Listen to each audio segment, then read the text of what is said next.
জেলেপাড়া আর মাওয়াখালীর মাঝে যে মাঠ, শনিঘরের যে মাঠ, সেই মাঠে নিতাই সংঘ ক্লাবের মেলা চলছে।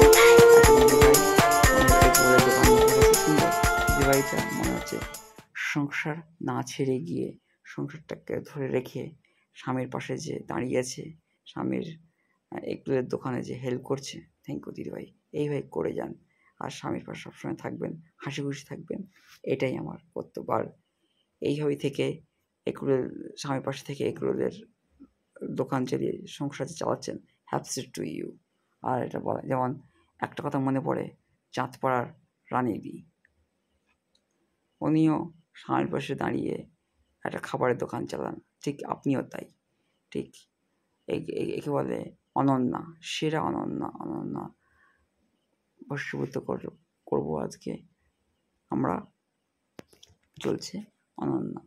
থ্যাংক ইউ ভাই, এই ভাই চালিয়ে যান। আর পুলিশ কর্তারা আর এখানে সব দোকানদার বসেছে, যেমন জিলিপি ভাজার দোকান, চপের দোকান। যেমন আমাদের পাড়ার একটা কাকু নিয়ে বসেছে জিলিপি ভাজা,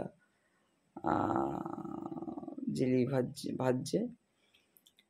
আর তারপর দানাদার ভাজছে হচ্ছে আমার সরু ভাইয়ের বাবার মামাতো ভাই নিয়ে বসেছে। ওরা ওরা ওরা মিষ্টির দোকান নিয়ে বসেছে। আর পুলিশ কর্তারা জিজ্ঞেস করলে তুমি কোথা দিয়ে আসছো, আমি রুদ্রপুর থেকে আসছি, আমার দাদাও একটা পুলিশ, ক্যালকাটা পুলিশে আছে, ডিআইজি। বললো আচ্ছা, তুমি কী করো? আমি আর্ট গ্রাফটিং চ্যানেলের সাংবাদিক। বলবো আচ্ছা, তুমি ইউটিউবার? বলছি হ্যাঁ, আমি ইউটিউবার। তারপর থ্যাংক ইউ। না, তখন আমার জিজ্ঞেস করলো তুমি কী করো? আমি একজন ইউটিউবার প্লাস ইউটিউবার না, প্রথমে বললেন তুমি কী করো? আমি বললাম আমি একজন ইউটিউবার প্লাস আমি একজন পুরস্কারপ্রাপ্ত সাংবাদিক। বললো আচ্ছা, থ্যাংক ইউ, করো ভিডিও। এবার নিতাই শঙ্কর ক্লাবের ঠাকুরটা দেখব। এটা নিতাই শঙ্কর ক্লাবের ঠাকুর, ভেতরে ঠাকুর বরণ চলছে। দেখুন ঠাকুরটা বরণ চলছে, পাড়ার বৌদিরা বরণ করছে ঠাকুরটা। বিজয়া দশমীর বরণ চলছে, মা এবার নিরঞ্জনের পথে রওনা দেবে, আর ছোটো ছোটো ছেলেমেয়েরা ওখানে বসে খেলা করছে। সেই অপেক্ষা, চোখ দিয়ে আঁসু বেরোচ্ছে, বেদনা ভরা দৃশ্য। মা নিরঞ্জনের পথে যাবে, মা গুঁড়ি গুঁড়ি বৃষ্টির মাঝে মাকে আমরা আরাধনা করলাম। এবার খুব মাঝে মাঝে বৃষ্টি হয়েছিল, এই বৃষ্টির মাঝে এক ফাঁকে আমরা মাকে বরণ করেছিলাম, মানে মাকে আমরা বরণ করে পুজো করেছিলাম। এবার সেই আজকে সেই বরণ করে নিরঞ্জনের পথে পাঠিয়ে দেবার, সেই নিরঞ্জন করতে নিয়ে যাবার সময় এসছে মাকে। কিন্তু মা, তোমার কাছে একটাই প্রার্থনা, তুমি আবার এসো পরের বছর, কিন্তু দুঃখ নিয়ে এসো না, আনন্দ নিয়ে এসো। শস্য শ্যামলায় ভরে দিও, দুঃখ চাই না, চাই আনন্দ। আর বয়স্কদের ভালো রেখো, সুস্থ রেখো, এটাই কামনা করি। আমার আর্ট গ্রাফটিং তরফ থেকে চলছে বিজয়া দশমীর পুজো পরিক্রমা।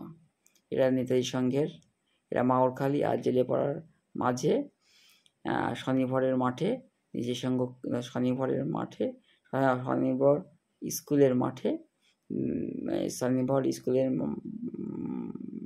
স্কুলের পাশে নিজের সঙ্গ ক্লাবের পুজো চলছে। আর সেই নিজের সঙ্গ ক্লাবের ঠাকুরটা দেখুন, ঠাকুরটা বরণ করছে পাড়ার সব বৌদিরা দিদিরা ঠাকুরটা বরণ করছে। ঠিক আছে, গুঁড়ি গুঁড়ি শীতের মাঝে, প্রচণ্ড গরমের মাঝে, আর মাঝে মাঝে বৃষ্টি পড়ছে, সেই বৃষ্টির আবহাওয়ায় চলছে মায়ের বরণ, দশমীর মায়ের বরণ চলছে। মাকে এবার নিরঞ্জনের পথে পাঠাতে হবে।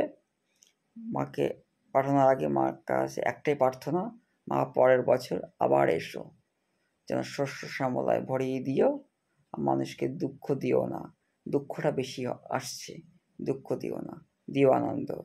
আমাদের আর্ট গ্রাফটিং তরফ থেকে বড়দের দিচ্ছি প্রণাম, বয়স্কদের দিচ্ছি প্রণাম, আর ছোটদের দিচ্ছি ভালোবাসা।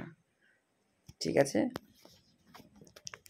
আর ভাজাভুজির দোকান বসেছে, মানে আমাদের পাড়ার সরবাইচের কাকুর আইজের বাবার মামাতো ভাই বসেছে, মিষ্টির দোকান নিয়ে বসেছে। কেউ ভাজাভুজি, কেউ আইসক্রিম, কেউ চপ এসব নিয়ে বসেছে। সব লোক আসছে, কিনছে, ঠাকুর বরণ করছে, তারপর নিরঞ্জন পথে রওনা দেবে মা। সবাই প্রার্থনা করো যেন আগামী বছর মা আবার এসো। জয় মা দুর্গা। আর সবাইকে সুস্থ রেখো মা, ভালো রেখো। পরের বছর দুঃখ নিয়ে এসো না, এসো আনন্দ নিয়ে। ঠিক আছে মা, ভালো থেকো, সুস্থ থেকো। আর আর্ট গ্যাদারিং তরফ থেকে জয় মা দুর্গা, আবার এসো পরের বছর। ঠিক আছে। নির্মল করো, মঙ্গল করো, সবাইকে মঙ্গল করো আর নির্মল করো, এটাই বলবো, আর কিছু বলবো না। আর পুলিশ কর্তারা অক্লান্ত পরিশ্রম করে তারা এই পুজোর দিনে শাসন ব্যবস্থাটাকে কঠোরভাবে পরিচালনা করেছে। আর এইবার পুলিশ কর্তারা বা আমাদের মন্ত্রীরা সব পুজো প্যান্ডেলে একটা করে ক্যামেরার ব্যবস্থা করেছিল, ভালো, যাতে কোনো দুর্ঘটনা, কোনো বিপদ না ঘটে, তার জন্য ক্যামেরা রেখেছিল। অসংখ্য এই দায়িত্বটা করেছে, অসংখ্য ধন্যবাদ। আর ক্লাব কর্তৃপক্ষও সুন্দরভাবে সেফ লাইফভাবে যে পুজোটা করেছে, অসংখ্য আর বলার কিছু নেই। দেখতে থাকো বিজয়া দশমীর পুজো পরিক্রমা। এটা চলছে নীতির সঙ্গের বিজয়া দশমীর মায়ের বরণ, মাকে এবার বিজয় দেওয়ার পালা। আর বলবো না, এখানে ভিডিওটা এন্ড করলাম।